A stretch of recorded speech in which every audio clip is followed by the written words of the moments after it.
Assalamualaikum warahmatullahi wabarakatuh. Kami dari kelompok 8 ingin mempresentasikan mengenai bab 4, yakni tinjauan literatur kritis.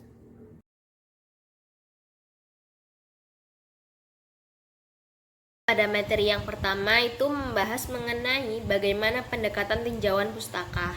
Langkah pertama dari tinjauan pustaka ini melibatkan identifikasi berbagai materi yang diterbitkan dan tidak diterbitkan yang tersedia pada topik yang diminati dan juga mendapatkan akses ke materi tersebut.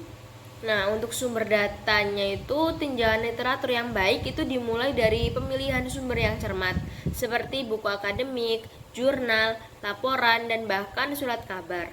Buku dan jurnal akademik biasanya paling berguna, namun sumber lain seperti jurnal profesional, laporan, dan juga surat kabar itu berharga untuk informasi dunia nyata. Oleh karena itu, kombinasi sumber informasi diperlukan, tergantung pada tujuan penelitian. Nah, untuk sumber data yang pertama itu ada buku. Buku teks adalah sumber teori yang sangat berguna dan mencakup berbagai topik dengan mendalam. Namun, karena buku ini cenderung kurang up to date dibandingkan dengan jurnal, maka buku biasanya digunakan sebagai titik awal untuk menemukan informasi yang lebih rinci seperti artikel jurnal dan juga tesis. Nah, untuk sumber yang kedua itu ada jurnal. Jurnal akademik dan profesional biasanya menyediakan informasi terbaru. Artikel akademik biasanya itu telah melalui proses peer-review untuk memastikan kualitasnya. Sementara jurnal profesional itu memberikan perkembangan terkini, fakta, dan juga relevansi praktis terhadap masalah tertentu. Kemudian sumber yang ketiga ada tesis. Tesis PhD adalah tinjauan literatur yang luas dalam bidang tertentu, seringkali mencakup bab-bab empiris yang mirip dengan artikel jurnal akademis, meskipun tidak semua tesis diterbitkan dalam jurnal akademis. Yang keempat, proceeding konferensi. Proceeding konferensi ini dapat berguna dalam menyediakan penelitian terbaru atau penelitian yang belum dipublish. Dan konferensi ini sangat mutakhir, dan karena alasan ini sumber informasi ini cukup berharga jika bekerja di dalam bidang ini atau dominan yang relatif baru.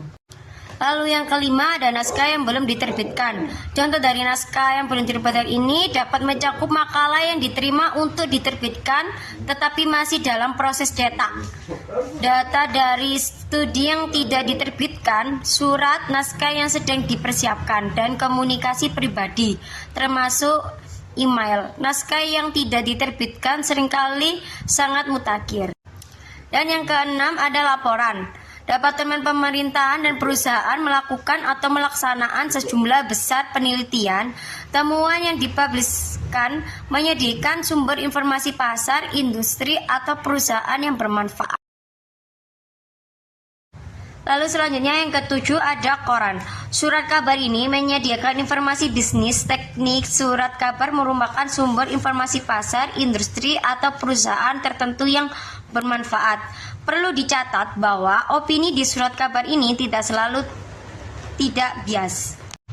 Dan yang terakhir, kedelapan ada internet. Perlu dicatat bahwa internet tidak diatur dan tidak dipantau. Selain itu, mengembangkan halaman internet mudah dan murah. Karena alasan ini, internet memberikan tantangan luar biasa dalam menentukan kegunaan dan keandalan informasi. Selanjutnya akan dijelaskan oleh rekan saya. Selanjutnya adalah mencari literatur. Di era yang telah modern ini, banyak basis data yang telah terkomputerisasi seperti jurnal elektronik, basis data bibliografi yang hanya menyediakan kutipan bibliografi, yaitu nama penulis, judul artikel atau buku, sumber publikasi, tahun, volume, dan nomor halaman. Lalu juga ada basis data teks lengkap yang menyediakan teks lengkap artikel. Lalu juga ada basis data abstrak yang menyediakan abstrak atau ringkasan artikel. Nah, dengan adanya basis data yang telah terkomputerisasi ini dapat memudahkan peneliti untuk mencari literatur atau untuk memfokuskan pencarian literatur yang sesuai dengan materi atau topik yang sedang diteliti. Selanjutnya yaitu mengevaluasi literatur.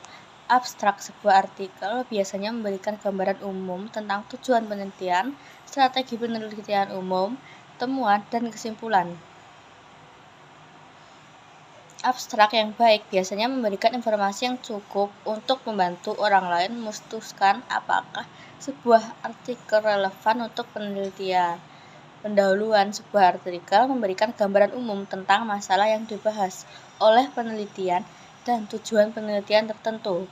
Pendahuluan sering diakhiri dengan ringkasan pertanyaan penelitian yang memandu penelitian, seperti pernyataan masalah, pertanyaan penelitian, dan atau tujuan penelitian. Tinjauan pustaka yang benar perlu menyertakan referensi ke studi utama pada bidang yang diambil. Artikel dan buku yang sering dikutip oleh orang lain harus disertakan dalam tinjauan pustaka.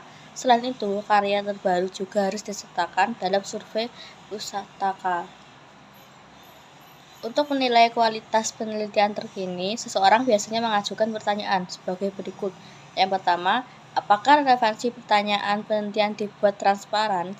Yang kedua, apakah penulis menggunakan teknik kuantitatif atau kualitatif yang tepat? Yang ketiga, apakah penulis telah mempertimbangkan keterbatasan penelitiannya? Yang keempat, apakah penulis telah menyampaikan batasan-batasan dalam artikelnya? Yang terakhir ada tujuan tinjauan literatur.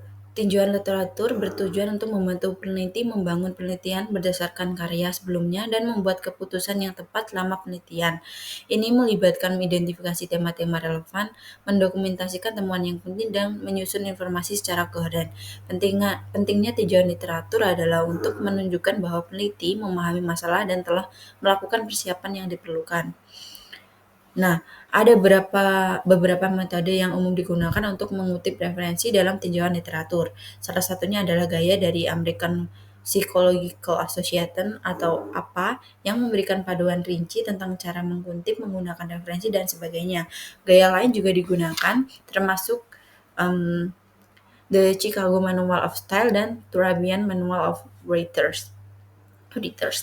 Penjelasan detail mengenai gaya kutipan APA dapat ditemukan di internet atau web yang mudah dijumpai di masa sekarang ini. Bagaimana tinjauan literatur yang sudah diselesaikan dapat membantu dalam penelitian? Tinjauan literatur dapat memperkenalkan topik studi, mengidentifikasi masalah yang diteliti, dan membangun penelitian sebelumnya untuk membantu mengembangkan kerangka teori dan hipotesis.